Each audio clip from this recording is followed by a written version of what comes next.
ಮೊನ್ನೆ ಮಂಡ್ಯಕ್ಕೆ ಹೋಗಿದ್ದೆ. ಅಲ್ಲಿ ನಾನು ಇದೇ ವಿಚಾರವನ್ನು ಪ್ರಸ್ತಾಪ ಮಾಡಿದೆ. ಯಾಕೆಂದರೆ ಸಿದ್ದರಾಮಯ್ಯ ಸಾಹೇಬರ ಸರ್ಕಾರ ಬಂದು 1000 ದಿನಗಳಾಯಿತು. 1000 ದಿನಗಳಲ್ಲಿ ಯಾರಿಗಾದ್ರೂ ಕೂಡ ನೆಮ್ಮದಿ, ಶಾಂತಿ, ಸುಭಿಕ್ಷೆ ಸಿಕ್ಕಿದರೆ ಅದು ಕೇವಲ ಒಂದೇ ಒಂದು ಸಮುದಾಯಕ್ಕೆ. ಆ ಸಮುದಾಯ ಯಾವುದು ಅಂತೇಳಿ ಹೇಳಿ ನಾನು ಹೇಳಬೇಕು ಅಂತಿಲ್ಲ. ಆ ಸಮುದಾಯ ಯಾವುದಪ್ಪ ಅಂತೇಳಿ ಹೇಳಿದರೆ, ಗಣೇಶನ ಶೋಭಾಯಾತ್ರೆ ಹೋಗ್ತಾ ಇದ್ದರೆ ಅದು ಕಲ್ಲು ಬಿಸಾಡುವಂತಹ ಸಮುದಾಯಕ್ಕೆ. ಮದ್ದೂರಿನಲ್ಲಿ ಗಣೇಶ ಪ್ರೊಸೆಷನ್ ನಡೀತಾ ಇದ್ದರೆ ಅಲ್ಲಿ ಮಸೀದಿಯಿಂದ ಕಲ್ಲು ಬೀಳುತ್ತೆ. ನಾಗಮಂಗಲದಲ್ಲಿ ಗಣೇಶ ಪ್ರೊಸೆಷನ್ ಹೋಗ್ತಾ ಇದ್ದರೆ ಅಲ್ಲಿ ಮತ್ತೆ ಮಸೀದಿಯಿಂದ ಕಲ್ಲು ಬೀಳುತ್ತೆ. ಈ ಸಮುದಾಯಕ್ಕೆ ನೆಮ್ಮದಿ, ಸುಭಿಕ್ಷೆ, ಸುರಕ್ಷತೆ ಎಲ್ಲದೂ ಕೂಡ ಸಿಕ್ಕಿದೆ. ಅಣ್ಣಮ್ಮ ದೇವಿ ಮೆರವಣಿಗೆ ಹೋಗ್ತಾಯಿದ್ರೆ ಅದಕ್ಕೆ ಕಲ್ಲು ಬಿಸಾಡ್ತಾರೆ. ಅವ್ರಿಗೆ ಇವತ್ತು ನೆಮ್ಮದಿ ಮತ್ತು ಸುರಕ್ಷತೆ ಸಿಕ್ಕಿದೆ. ಇವತ್ತು ಮೊನ್ನೆ ಹಾಗೆ ಇದರಲ್ಲಿ ಬಾಗಲಕೋಟೆನಲ್ಲಿ ಶಿವಾಜಿ ಜಯಂತಿ ಅದ್ರ ಮೆರವಣಿಗೆ ಹೋಗ್ತಾಯಿದ್ರೆ ಅದಕ್ಕೆ ಕಲ್ಲು ಬಿಸಾಡಿದ್ದಾರೆ.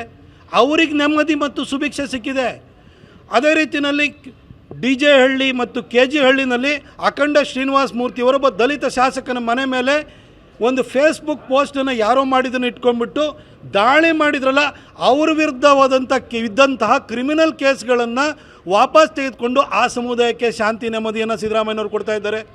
ಹುಬ್ಬಳ್ಳಿನಲ್ಲಿ ಪೊಲೀಸ್ ಜೀಪನ್ನು ಜಖಮ್ ಮಾಡಿದಂಥವ್ರು ಇದ್ದಾರಲ್ಲ, ಅವರಿಗೆ ಶಾಂತಿ ನೆಮ್ಮದಿ ಸಿಗ್ತಾ ಇದೆ.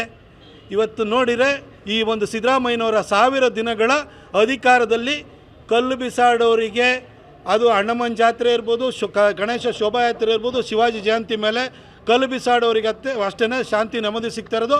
ಅವರಿಗಷ್ಟೇ ಸಾಲ ಕೊಟ್ಟಿದ್ರ ಮೇಲೆ ಬಡ್ಡಿ ಮನ್ನಾ ಆಗ್ತಾಯಿದೆ. ಇನ್ಯಾರಿಗೂ ಏನು ಸಿಕ್ಕಲಿಲ್ಲ. ನಾನು ಹಿಂದೂಗಳಿಗೆ ಮನವಿ ಮಾಡ್ಕೊಳ್ತೀನಿ, ಈ 1000 ದಿನದಲ್ಲಿ ಯಾವ ಸಮುದಾಯಕ್ಕೆ ನ್ಯಾಯ ಸಿಕ್ಕಿದೆ ಅಂತ ನಿಮಗೆ ಗೊತ್ತಿದೆ. ಈ ಸಿದ್ದರಾಮಯ್ಯನವರು ಇದೇ ಥರ ಮುಂದುವರಿಯಕ್ಕೆ ಬಿಟ್ಟರೆ ಇವತ್ತು ಗಣೇಶನ ಶೋಭಾಯಾತ್ರೆ ಮೇಲೆ ಕಲ್ಲು ಬಿಸಾಡ್ತಾ ಇದ್ದಾರೆ, ಶಿವಾಜಿ ಜಯಂತಿ ಮೇಲೆ ಕಲ್ಲು ಬಿಸಾಡ್ತಾ ಇದ್ದಾರೆ, ಹಾಗೆ ಅಣ್ಣಮ್ಮನ ಮೆರವಣಿಗೆ ಮೇಲೆ ಕಲ್ಲು ಬಿಸಾಡ್ತಾ ಇದ್ದಾರೆ. ನಾಳೆ ಬೆಳಗ್ಗೆ ಇದೇ ಥರ ಮುಂದುವರಿತು ಅಂತೇಳಿ ಹೇಳಿದರೆ ನಿಮ್ಮ ಮದುವೆ ಮಂಟಪದ ಮೇಲೂ ಕಲ್ಲು ಬಿಸಾಡುತ್ತೆ. ನಾವು ಸತ್ತಾದ ಮೇಲೆ ಶವಯಾತ್ರೆ ಕೈಗೊಳ್ತೀವಿ, ಅದ್ರ ಮೇಲೂ ಕಲ್ಲು ಬೀಳುತ್ತೆ. ಇದನ್ನು ಎಚ್ಚೆತ್ಕೊಳ್ಬೇಕು ಅಂತ ನಾನು ಹಿಂದೂಗಳಲ್ಲೂ ಕೂಡ ನಾನು ಕೇಳ್ಕೊಳ್ತೀನಿ. ನಿಮ್ಮನ್ನು ಹತ್ತಿಕ್ಕೋದಕ್ಕೋಸ್ಕರ ನೀನು ಕಮ್ಯುನಲ್ ವೈಲೆನ್ಸು ಅದು ಇದು ಅಂತೇಳಿ ಹೇಳ್ಬಿಟ್ಟು, ಪ್ರಚೋದನಾ ಭಾಷಣ ಅಂತೇಳಿ ಹೇಳ್ಬಿಟ್ಟು ಇವತ್ತು ಬಿಲ್ ತೊಗೊಬರ್ತಿದ್ರೆ ಅದು ಯಾರಿಗೆ? ಕಲ್ಲು ಬಿಸಾಡೋರಿಗೆ ನೆಮ್ಮದಿ ಕೊಡಲಿಕ್ಕೆ, ಅವರಿಗೆ ರಕ್ಷಣೆ ಕೊಡಲಿಕ್ಕೆ ಈ ಒಂದು ಪ್ರಯತ್ನ ನಡೀತಾ ಇದೆ.